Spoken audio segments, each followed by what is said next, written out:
Greetings, everybody. How are we doing on this late evening?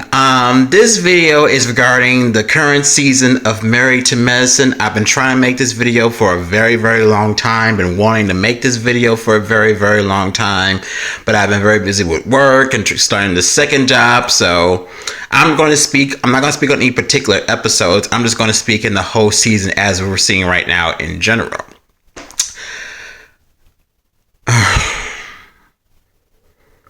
This is not Mariah's right. This is entirely not a family. This is a highly dysfunctional, backwards thinking, very fucked up type of family. This is not family. I understand why Mariah was crying, because you take away her show, you take away her executive producer title, then you downgrade her on the show. She went through all that mess, the miscarriage, the cancer scare, and you don't expect everyone to be like family. No, of course she's gonna feel some way, considering the fact that what happened all last year. Now, don't get me wrong. I think all the ladies, like I said, I feel like all the ladies did a guilty part. It wasn't all on Mariah's doing. I do feel that Mariah went a little bit far as her queen bee status. But at the end of the day, if that's how she wants to feel, let her be a queen bee. I mean, if that bothers you so much, go out and be a queen bee your damn self. And we really think about it, really, all y'all are queen bees in your own little way. Sometimes some are better than others, but yeah, so just let Mariah be Mariah. That's all you can do at this point. If she wants to give life and body and face and be the queen bee and all that stuff, just let her do it. Really let her do it. But what's really upsetting me now is this whole Lisa. I look at her every day like, really, bitch? Really? After everything you have done to Quad, the whole background check thing, you don't feel any guilt, remorse of that? I still try to understand why you feel you have the nerve and audacity to do background checks on any of the ladies. You know, where I come from, which is the real world, I figure if you want to know something about someone, you go up and have a conversation. You don't run a background check, because a person's passion dictate their future. What happened in the past should remain in the past. But for some strange reason, these ladies let someone else's past dictate them from having any form of friendships, business relationships, etc. And I don't feel that's fair. And when all was said and done, all you were concerned about is your reputation. My reputation. We come so far, you and I. We get it. You two are survivors. We get the fact that you survived your marriage. Otherwise, you wouldn't stay past him through this whole craziness of his past cheating allegations. And now that the allegations saying that Dr. Darren could possibly be gay, now I'm sorry. As a black gay man, I came out in June 2004. I've been gay ever since, openly, out and proud, have nothing to hide, have no reason to hide. I have heard a lot of bullshit amongst the years. But when a grown ass man walks up to another grown ass woman and pretty much said, bitch, I'm sleeping with such and such man, that is something that you cannot ignore. I think Lisa's being very passive aggressive about the situation. She has said something she says not true. Dr. Darren's brother wrote a 4-page letter on social media saying it's not true. The only person that we haven't heard from is Dr. Darren himself. And I'm sorry, but I need a simple more besides it's not true, because this man is obviously talking about it. He's not afraid to talk about it. And yeah, there may be some bullshit along the way that what he's saying, but at the same time, something ain't right about this whole situation, especially with the situation that many gay men feel that Dr. Darren is acting gay anyway. And let's be honest, I'm pretty sure you have noticed Dr. Darren has a few of how can I put this more delicately, some how you doing moments.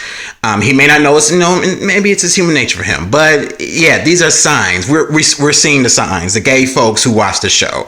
So I really think that Lisa and Darren need to have a full-fledged conversation without the cameras and talk about this, because I have a really strange feeling that there's more than what it beats the eye about this marriage. One thing we know for a fact is that everything is coming out. Now, the way I see it is, this is all karma for you. Maybe this I teach you a lesson not to run background checks on people. I'm just saying. I am so looking forward to next week's episode because Dr. Eugene is finally going to tell Toya in so many words, bitch, stop spending my money. It's my money. You did not work hard for it. You did not earn it. It's my money. Leave it alone. Now, don't get me wrong. Marriage is all about giving and taking. I get that. But Toya seems to do a lot more taking than she does giving. I mean, seriously, $6,000 for a house, then losing $50,000 each from trying to build a house. I mean, hell, you lived in a very nice house and you left because crime was going up. I mean, bitch, you live in a nice part of Atlanta. You know, the crooks don't even live on your side of town. Of course, they're going to come in your neighborhood and try to steal your shit. It's common sense. You should know this by now. Now, we're both from Detroit. Toya and I was born and raised in Detroit, and so was she. But I just think that Toya is on this. She married a doctor. Now she don't think she gotta do shit. I mean, Dr. Eugene said so. She never accomplishes, much less finishes anything. You know, she's talking about I want to be on Parents Magazine. I'm like, oh. Open a Fortune 500 company. Then we can talk about Parents Magazine. Until then, get a job like everybody else. You want to shop for Louis Vuitton, shop at Neiman Marcus and everything, that's fine. You have earned every right to do that as a doctor's wife. But earn your money. Stop spending your husband's hard-earned money because that's really pissing me off. As a man, I do not like to see grown people take advantage of other people's money. I really don't. I don't think that's fair in a marriage. I don't think it's acceptable in a marriage. Marriage is all about being responsible, giving and taking, and working hard as a team. Meaning that if you want that expensive fur coat, work. Put in work, get dirty, put in 40, 50 hours plus overtime and work. And we already know that Toya hasn't worked that much a day in her life. Come on, this woman was spoiled rotten from the day that she was born. And now it's going to come out full circle. And I really hope and pray that Toya finally gets the message that a marriage is based on love and happiness, not based on a checking and savings account. About the whole situation between Quad, I really hope that Quad and Mariah can really repair their marriage. I was all for them when I first saw the show, because Mariah never tried to change Quad. Everybody else did not like Quad because based on who she was. But of all the women in the circle, Mariah was the only person who accepted Quad for what she is. And when things went round downhill, Mariah said some shit. Quad said some shit. There was a lot of shit to be said that neither or should have said. We had a lot of outside forces. Mariah's mama, the gays. Rico Chappelle should have never had entered that conversation in the first place. He made a whole mountain out of a molehill. And for what? And look what's happened.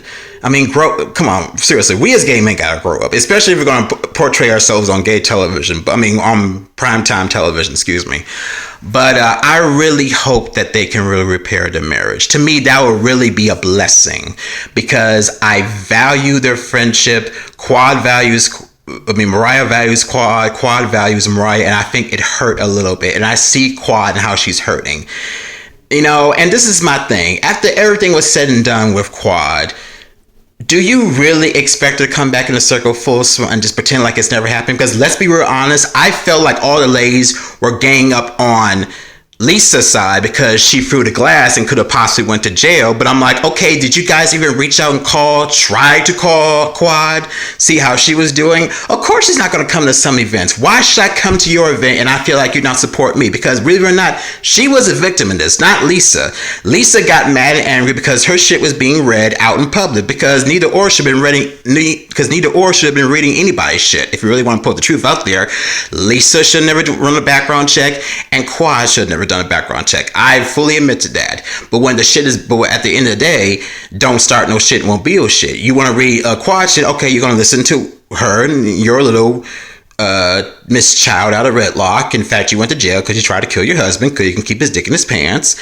So this is not the season. This is not what I envisioned for Married to Medicine. I expected drama amongst these ladies, but never like this. I really truly think that Mariah needs to be brought back to the show and given back her executive producer title because you know what? The show is going downhill.